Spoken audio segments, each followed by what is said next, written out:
వ్యక్తి మన కొత్తపేట ఎమ్మెల్యే అభ్యర్థిగా బండారు సత్యానందరావు గారిని మన పార్లమెంట్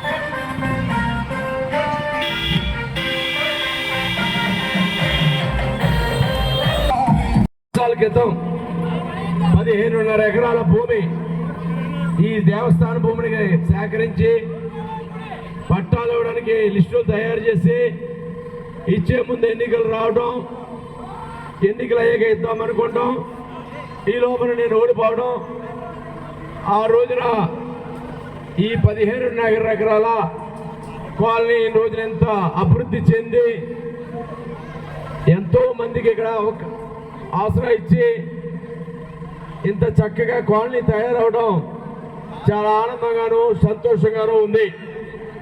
ఈ కాలనీ అభివృద్ధిలో అన్ని విషయాల్లోనూ కూడా తెలుగుదేశం పార్టీ పాత్ర ఉంది, నా పాత్ర ఉంది.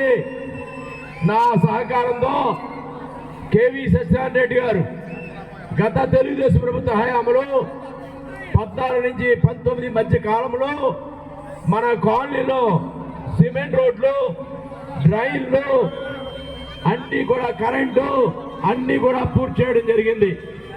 ఈ కాలనీలో వాటర్ ట్యాంక్ కానీ, స్కూల్ బిల్డింగ్ కానీ, ఇక్కడ అవసరాలన్నీ తీర్చడం కోసం సిమెంట్ రోడ్లు, డ్రైన్లు, ఇల్లు కట్టుకునే వాళ్ళందరికీ ఇల్లు అభివృద్ధి అంతా కూడా జరిగింది. అంటే తెలుగుదేశం హయాంలో, నా హయాంలోనే మీకు తెలియజేసుకుంటూ ఉన్నాను.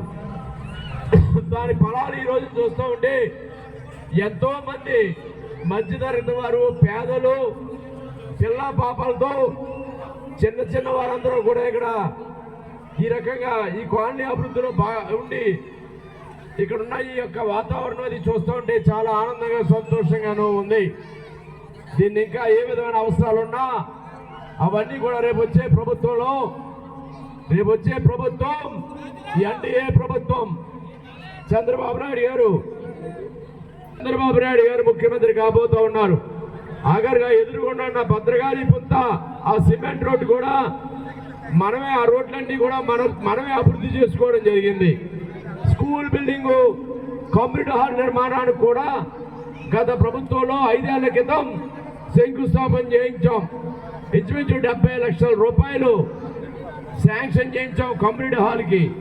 కానీ ఈ ప్రభుత్వం వచ్చిన తర్వాత పేద వర్గాలు ఉన్నారు, అందరూ ఇక్కడ ఉపయోగించుకుంటారంటే వాళ్ళు అది రద్దు చేశారు. అంటే వాళ్ళు రద్దు చేసేవాళ్ళు, మనమేమో అభివృద్ధి చేసేవాళ్ళం. మనం అభివృద్ధి కోరుకునేవాళ్ళు, వాళ్ళు అవినీతి కోరుకునేవాళ్ళు. అయితే అవినీతికి చిరునామా వైసీపీ. ఈనాడు రావులపాలెం ఒక మాఫియా రాజ్యంగా తయారైంది అంటే ఈనాడు ఈ వైసీపీ పెద్దల పాత్ర ఏ విధంగా ఉందో అర్థం చేసుకోవాలి.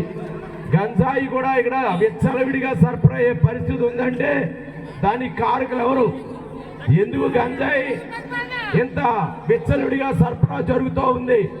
మట్టి మాఫియా ఎందుకు జరుగుతూ ఉంది? ఇసుక మాఫియా ఎందుకు జరుగుతూ ఉంది? అక్రమ మద్యం ఎందుకు జరుగుతూ ఉంది? అవినీతికి, దోపిడీకి నిలయాలుగా ఎందుకు మారిపోతూ ఉన్నారు? ఎవరి అండదండలు, ఎవరి ప్రోత్సాహం? ప్రజలకు చేసిందేమిటి? వాళ్ళు దోచుకునేదేంటి? వాళ్ళ కోసం వాళ్ళు ఆలోచించుకుని ఈ పదవులు, ఈ అధికారం వాళ్ళ కోసం, వాళ్ళ అభివృద్ధి కోసం, వాళ్ళు దోచుకోవడం కోసమే అన్నట్టుగా వ్యవహారం నడుస్తూ ఉంది. దీన్ని మీరందరూ కూడా గమనించాలి.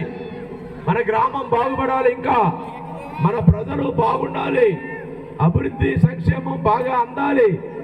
అప్పుడే దానికోసమే ఈనాడు ఎన్డీఏ వచ్చింది. చంద్రబాబు నాయుడు గారు, పవన్ కళ్యాణ్ గారు, మోడీ గారు ఒక మాటగా ముందుకెళ్తూ ఉన్నారు. మీరందరూ మద్దతు ఇవ్వండి.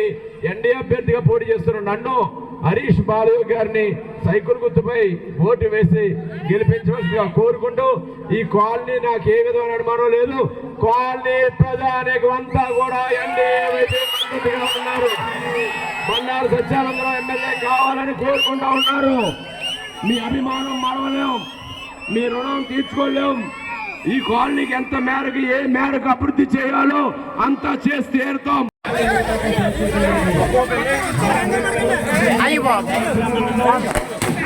అట్లాగండి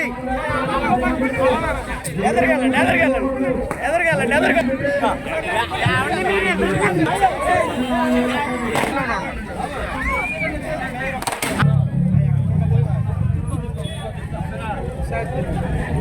ఓకేనండి ఓకే దయచేసి వెనకాల మనకి వాటర్ సప్లై ఉంది, మన వాటర్ ప్యాకెట్స్ ఉన్నాయి.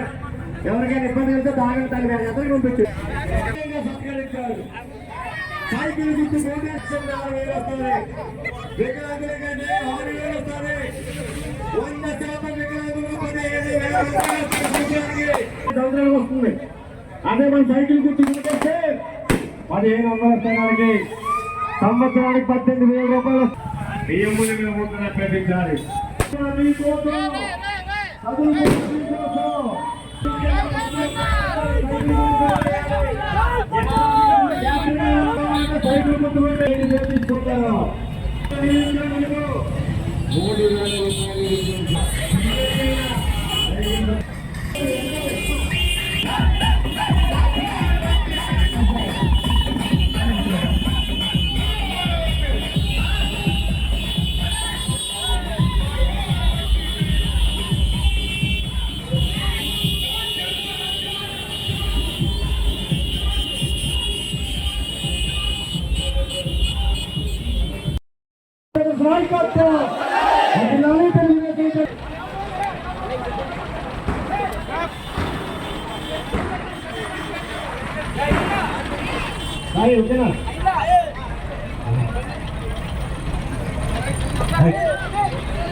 ఈ ముందు కూర్చున్న మా పేట నాయకులు మీ ఆశీర్వాదం కోసం